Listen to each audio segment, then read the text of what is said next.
Welcome to Risky Business, a show where we get to explore new and innovative ways to understand and reduce risk by bringing together some of the leading professionals in the transportation and the insurance industry. My name is Scott Grandis. I hope you enjoyed the show. Let's kick it on. Well, welcome back to Risky Business, everybody. As you all know, this is my favorite thing that I do. We were just talking, Cory and I. You got a lot of stuff that goes on in your business day, but this is the time that I like to look back, reflect, see how we can look at different risk points, see what we can talk about as it relates to changing the industry. And today is no different. So I've got somebody very cool with me here today. I've got my friend Cory from PolicyFly, and we are going to talk about all kinds of cool tech stuff and risk and insurance and all that good stuff. So before I say anything more, Cory, welcome. And why don't you tell everybody who you are, what you do, what PolicyFly does, and then we'll kind of take it from there and go where we go. Awesome. Well, hi, everybody. I'm Cory. I am the CEO and one of the co-founders of PolicyFly. And Scott, thank you so much for having me on the show. Really excited to be here. In a nutshell, what is PolicyFly? We enable insurers to sell and manage specialty insurance. So our mission really is to get out of email and PDFs and into a world of rich data, insights, automation, and better service and turnaround times. So we effectively do, what does that mean? Two things, right? One is we have a core platform that goes from submissions, rate, quote, bind, issue, manage a policy, and that translates to either someone having the pen and doing underwriting, or you issue and manage the policy, or both. So this means MGAs, carriers, Lloyd's brokers, London cover holders, or folks with a combination of in-house pens, or prior submit contracts. And then on the other side of our business, we do a lot of ingestion work. So agents don't want to stop sending their submissions in over email. And so we are now actually taking those unstructured disasters and turning them into qualified submissions inside our platform. It's actually really cool. So just a little about us. We've been in business for about 5 years now, have about 24 employees, work across many lines of business. But we have a big soft spot and a concentration in wheels. And it's really, really challenging class of business for a whole host of reasons, which is, I think, why we love it.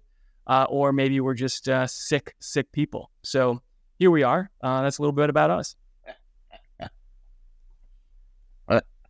I think it's the latter in my situation. Yeah.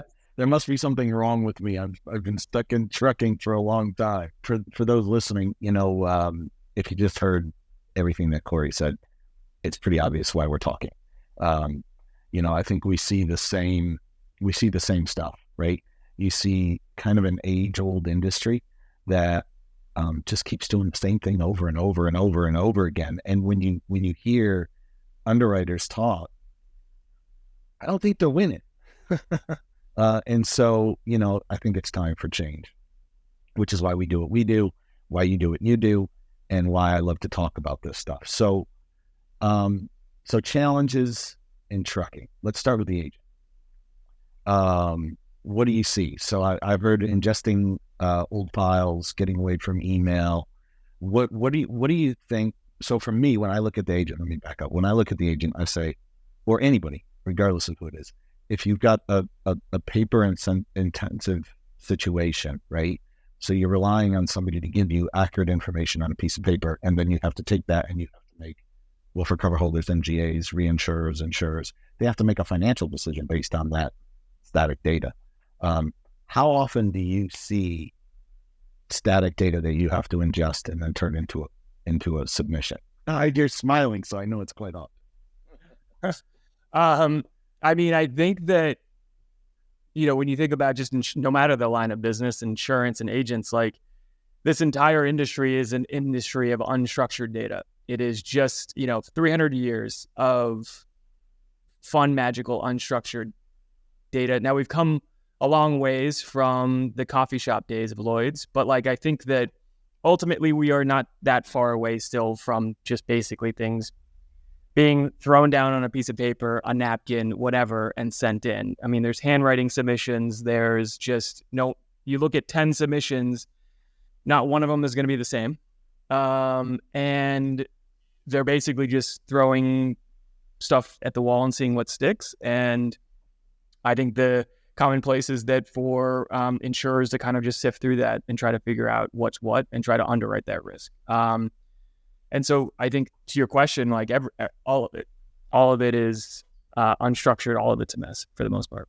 Yeah, I'm telling you, I see it as well. And I think I don't know if you see it much on your side. I see it quite a bit on our side. And I'm starting at the agent level. We'll go all the way through the insurance supply chain as it relates to this stuff. But it's almost as if they don't want technology.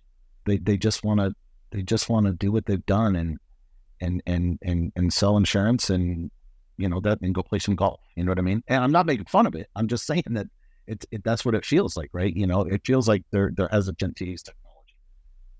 100%. I mean, I think that for the most part, technology for agents is pretty much seen as like actually more work, because now we're asking them to key in their data into this portal, or can you fill out this other form that's in our format, or can you go and get this information? And so I think that, there's a resistance to adopting any technology from an agent perspective, especially because there's this disconnect from the insurer and the agent, that just basically means that at the end of the day, the agent kind of has the upper hand because they have the submission, they have the business, and they're sending it around. Now, unless that submission is complete garbage, meaning terrible losses, bad drivers, etc., they're going to have a little bit more of a pick and choice in the markets, and they're going to see competition on rate. So it's kind of, they still are in this mindset of letting the markets come to them, and I don't really honestly ever see that changing.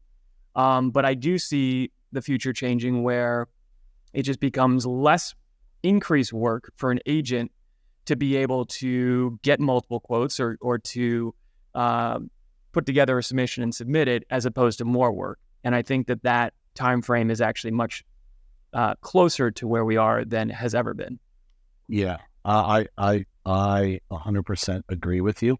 And if you move that hesitancy to use technology from the agent up the insurance supply chain, it now starts to, in my opinion, it starts to lose data and lose data quality, so that, when it goes from submission to the MGA or the cover holder, and then it goes from the cover holder on the bordereau to the reinsurers, or it goes to the insurer, or it goes to claims, that access to data dilutes the further along the insurance supply chain you get, which in my opinion is nuts, right? Because the person that should have the most information is the one that is actually paying the claim, right? And responsible for the financial part of the claim, which is the insurer or the reinsurer, right? Right. And so I think the more that we get that, ease of use down at the agent level, I think is huge, because then we can start to wrap in all kinds of fact checking and grabbing data, and now you start to weed out the untruths sometimes, right? When it comes to a submission. Yes. And that's a really interesting point you brought up, because ultimately you might get 20, 30, 50 pages of information on a commercial fleet, vehicle schedules, drivers, NVRs, loss runs. Like, it can really add up. And the hilarious part about where we are as an industry is that is now being summed down to 10, 20 questions, right? What are the commodities? Tell me about your vehicles. Tell me about your drivers, in a very, very high level aggregate way. And we do that because we want to make it as painless as possible for either the underwriter, or the broker, or the agent to get the data in. But if I were to estimate how much data are we actually capturing versus what truly exists for that submission, I would say it's probably less than 10%. And so if you summed up like all of what's happening in this industry, and you summed up this entire podcast, which is awesome to be here, I would say that we're going to say, like, looking at two things, right? One is that it's all about data, which leads to better decisions. And the second is all about workflow and automation, choice, which yields speed.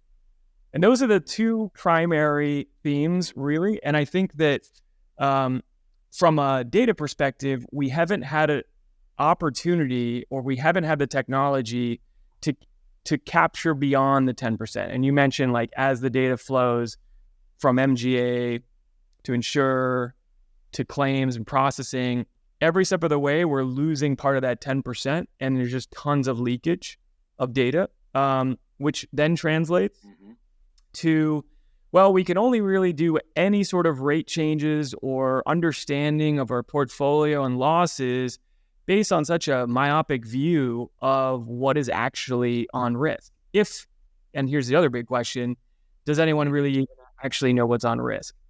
There's some information, but it kind of just looks like a monthly bordereau, right? So the data part is the most important, for sure. And I think that it's just been honestly kind of impossible to do up until recently. And we're going to see a lot more of it come, more rollouts with artificial intelligence and just being able to use some of that tech to throw at some of these problems, which is kind of, I think, the exciting part of the industry. Oh, yeah, for sure. I'll tell you what. So I had a really good conversation with what I'll call a very large fleet this week. They get so much data, right? I mean, think about all the technology in these trucks, and then think about their recruitment department and all the data that they get during the recruitment process, and their MBRs and their background checks and their PSP reports and their drug screenings and their data qualification files and all this stuff, and get cameras inside, outside, upside down, everywhere, right?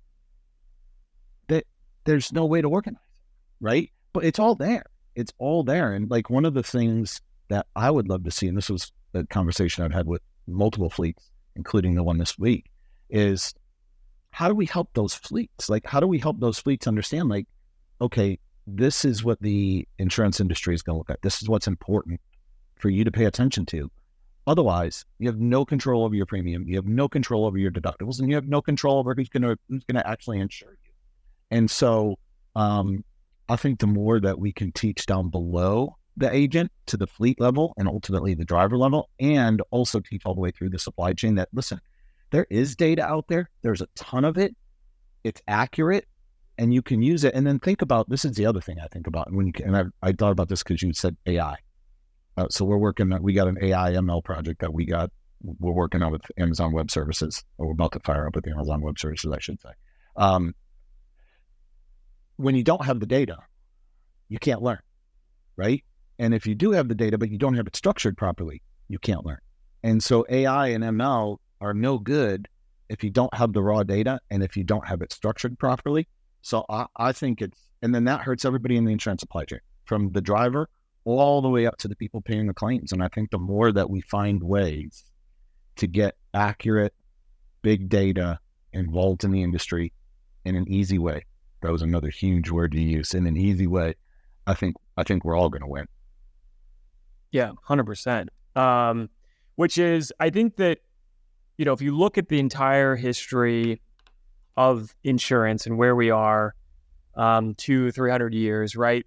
There won't be, in my opinion, such a massive transformational shift in the next 5 to 7 years as there has ever been in this industry. And so how can insurers, brokers, MGAs, et cetera, anyone, as you mentioned, in the supply chain, take advantage of that?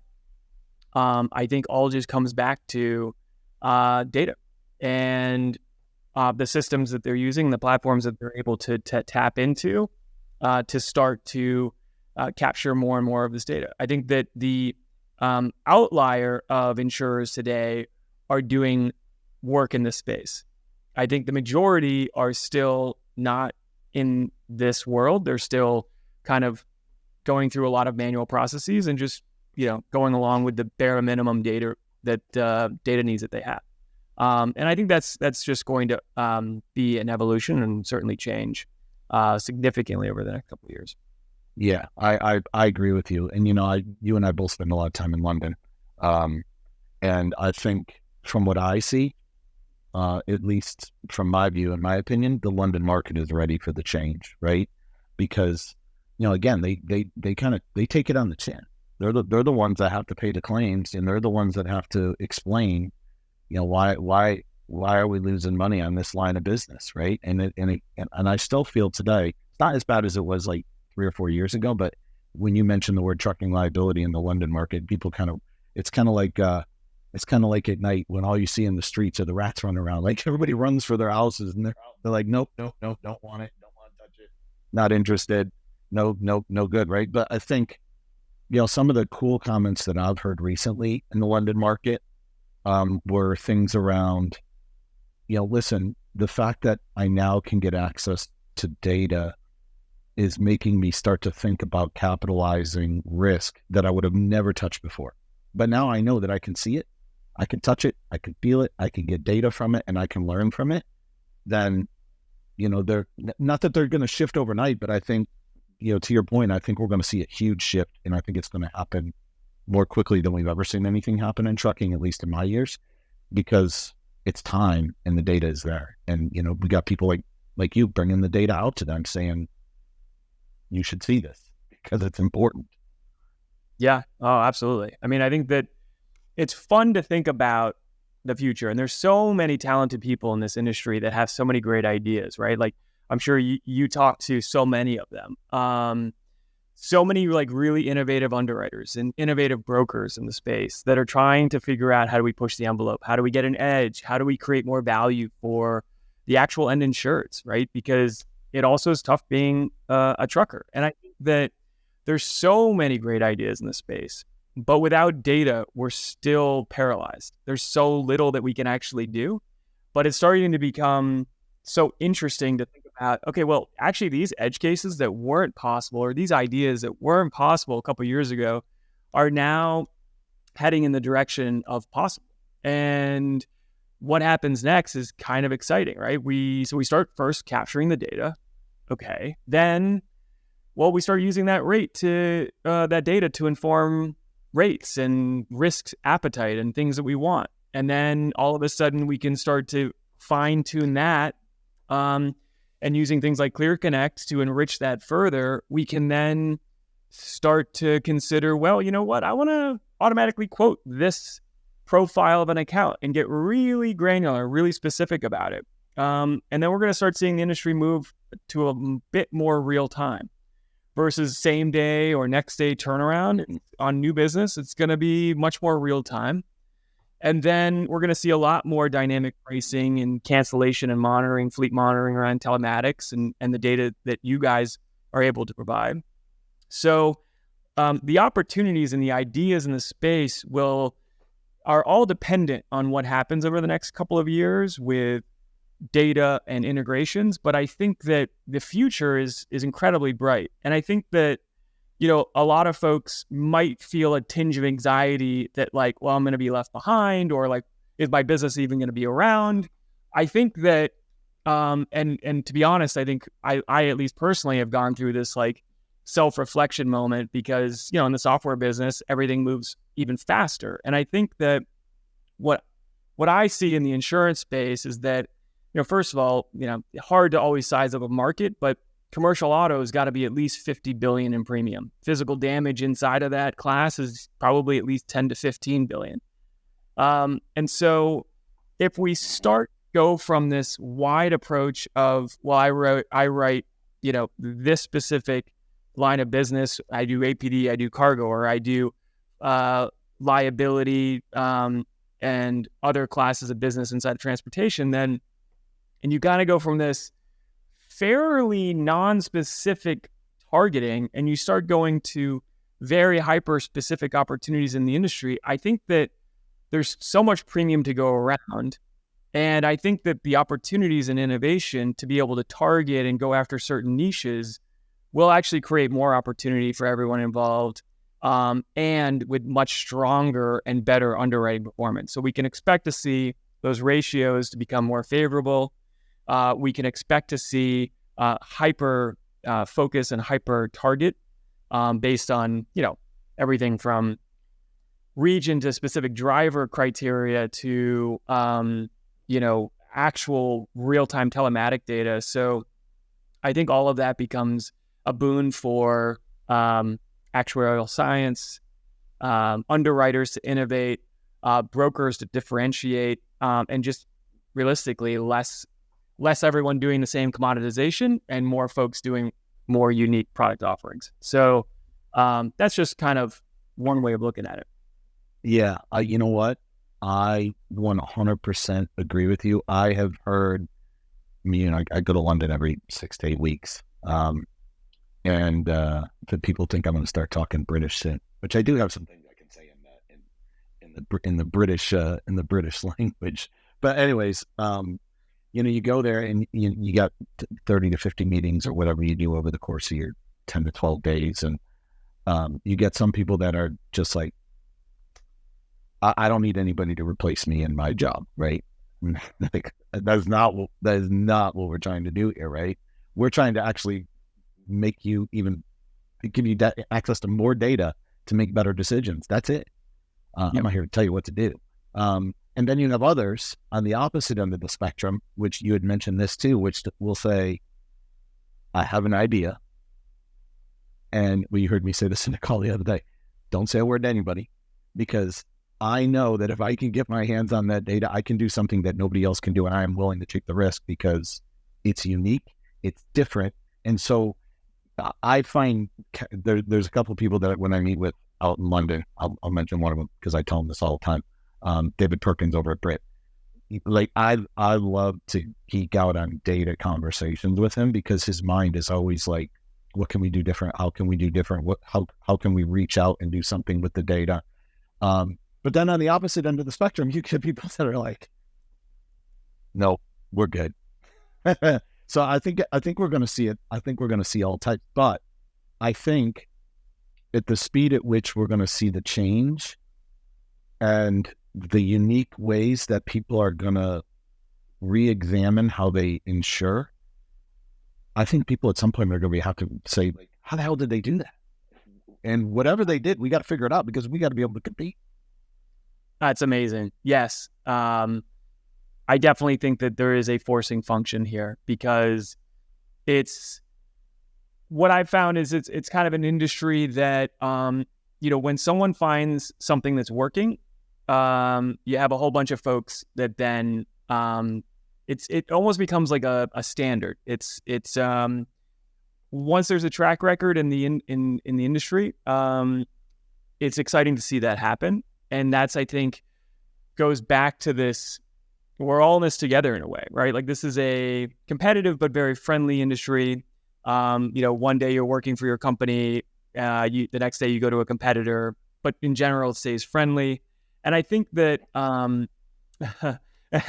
like, together as an industry, as we think about doing more things in partnership, I think will yield the best results. And I think that's where it's exciting just to see the dynamic.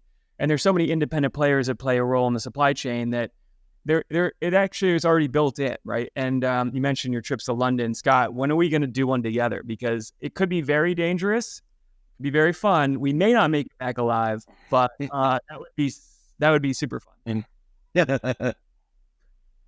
I'm going to do it whenever you want. You're going soon, right? Next week? Yeah. I'll probably go again. Probably the last week of July, first week of August-ish, somewhere in there. But maybe we do one after that. Yeah, whole trip. Maybe sometime in September. Yeah, I think it'll be fun. It'll be fun and dangerous. That's right. Oh my God. I need a liver transplant by the time I get back. Yeah, oh, good stuff. Yeah. Well, cool. Yeah, we definitely got to book that. All right. So listen, I got one more big question for you, and then we'll wrap up. So a lot of change coming. Going to happen quickly. Out of everything that you see, what are you most excited about when you look forward to the change that's coming? Great question. I think I'm most excited about, and I spent a moment talking about this, but I'm most excited about the conversion of unstructured data in the supply chain and such limited actual capture of this data to actually turning that into structured data, because that to me is the fundamental foundation of this beautiful new house and future that we're going to build. And I think that is what is going to be, at least I believe, the biggest kind of catalyst for change, and the biggest dependency blocker that has certainly restricted so many great ideas for seeing the light of day that are now effectively possible. And so that to me is what keeps me up at night in a good way, keeps me up at night in a bad way, and I think will have the biggest profound impact to what we're talking about here. That to me is the answer. Oh my God, that is so I would say that, and then I would add one thing. So we're going to do this London trip together. We're going to do all the things we talked about together. And then in about 5 or 6 years, we're going to look back and we're going to be like, holy shit, look at what we just did. Yes. That'll be fun. Yes, big time. It's going to be like going into a museum of feelings. Exactly. Awesome. Well, listen, Cory, thanks for joining. This was awesome. I love it. Every time we talk, talking to you is I have literally 6 people that I super enjoy talking to, because it's just easy, it's fun, and you're on the same wavelength, and you're one of them. So I appreciate you being on. We will book this trip to London, and we're going to get all these other things we've been talking about going, and we're going to have some fun. Yeah, I mean, Scott, I mean, if we could only figure out a way here to offer insurers a platform to actually capture and process all this data, and then actually tap into real-time data insights on fleets, ops, and drivers, if we could only have some sort of solution, that would be, can you imagine? Can I imagine? I can imagine that you and I are going to make it happen pretty shortly. I think so. Very cool. Yeah. Well, and Here we go. Yes. Thanks again for having me on, and always love these conversations. I have to say that I get super fired up every time I talk to you as well. So I've really enjoyed our conversations that we've had so far, and can't wait to actually meet you in person and have a pint. I hope you enjoyed our show today. Remember, when it comes to creativity and innovation, I always like to quote one of my favorite lines out of the movie Tommy Boy. If you ain't growing, you're dying. There ain't no third direction. My name's Scott Greenbus. I'll see you on the next show. Peace.